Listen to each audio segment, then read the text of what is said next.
Olá, jovens! Hoje nós iniciaremos o estudo sobre as sevianas e os pontos notáveis de um triângulo. Por definição, seviana é todo segmento que tem uma das extremidades em um vértice qualquer de um triângulo e a outra em um ponto qualquer de uma reta suporte do lado oposto a esse vértice. O nome seviana é em homenagem ao matemático italiano Giovanni Seva, que realizou estudos sobre esses segmentos.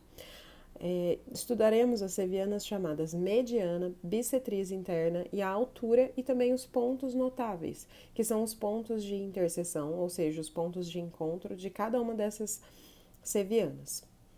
E eles são chamados de baricentro, incentro e ortocentro, respectivamente. Iniciaremos nosso estudo com a mediana.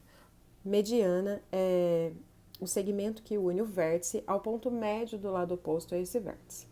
Então, vocês irão abrir o software GeoGebra Geometria. Inicialmente, nós construiremos um triângulo qualquer. Então, clique na ferramenta Polígono, clique na tela em branco, solte, clique em outro ponto da tela em branco e solte, clique em outro ponto e retorne para o ponto inicial, ponto A.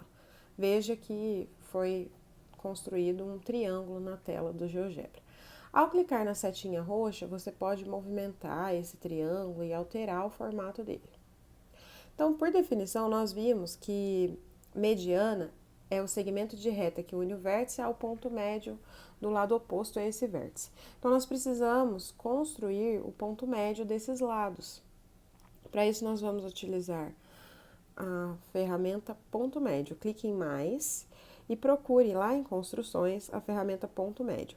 Clique no centro clique em cima dos segmentos, dos lados que formam um triângulo. Então, veja que foi marcado o ponto D.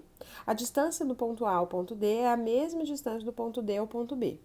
Clique sobre o segmento CB e clique sobre o segmento AC. E agora nós vamos unir o vértice a esse ponto médio. Então, eu clico no ponto C, o ponto médio oposto a ele é o ponto D. Clico e eu construí uma mediana. Clico no ponto A e no ponto médio oposto a ele, que é o ponto E. E clico no ponto B e no ponto médio oposto a ele, que é o F. Veja que esses três segmentos se cruzaram em um ponto, eu vou destacar esse ponto, é o ponto G. E nós temos então que o ponto G é o baricentro do nosso triângulo. Veja que eu posso mudar o formato do triângulo. Agora eu tenho um triângulo acutângulo, eu tenho um triângulo obtusângulo, posso deixar no formato de triângulo retângulo. Se eu quiser, eu posso colocar uma grade no fundo, exibir malha, que vai me auxiliar a determinar a medida dos lados desses triângulos. Então, agora eu tenho um triângulo isósceles, sim. Posso deixar com formato de triângulo retângulo, tá bem? Então, essas são as diversas construções, diversas formas do triângulo com as medianas traçadas e o ponto de encontro dessas medianas, que é o baricentro.